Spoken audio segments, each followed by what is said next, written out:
We're still a little more than a month away for the Fall River Municipal preliminary election, but we at FRC Media are beginning to invite candidates to use our resources to reach out to the voters of the city. We have invited candidates to record a 3-minute Meet the Candidate statement and take part in an interview, snippets of which will appear on this show. City Councilor Andrew Raposo is looking to earn a second 2-year term this election.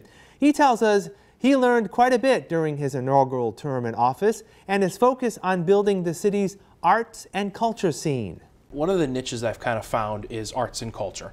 And I've really found that that can really be the heartbeat of a city. When you look at other places and you look at what they offer, arts and culture are very important, and I think it directly connects to tourism.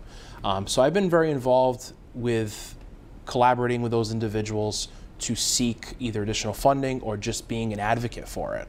I know recently I worked with FRAC to secure some ARPA funding from Bristol County through the council to support their programs and also help artists on the ground who we all know were affected by COVID-19 and the lack of opportunities.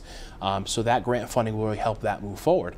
And I really think it connects to beautifying the city and keeping it clean. Again, when you go through Fall River, you want to see a beautiful city. You want to see that something that's vibrant. You want to see something that's clean. And I think those pieces I want to continue working on as we move forward and hopefully into a second term in office. Paulo Amaral finished 13th in the city council race in 2021 and is back on the ballot this year. He says his campaign will focus on many issues, among them making sure the city is safe.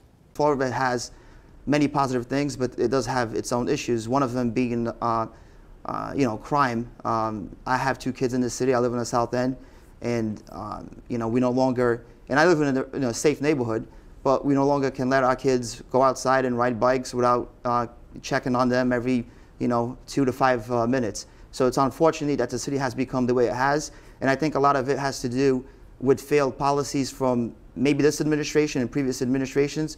We're short about 18 police officers right now. We allocated the money, we just don't, we don't have them in the force. And I understand that it's hard to recruit, but we got to anticipate these problems. We got to anticipate people are going to retire. We got to anticipate people are going to leave the department. And I think planning ahead is one thing that's missing in this city. Between now and Election Day, we invite you to visit our dedicated Election 2023 webpage, where you can watch our full interviews with the candidates and view their Meet the Candidate statements to voters. Visit frmedia.org/election2023.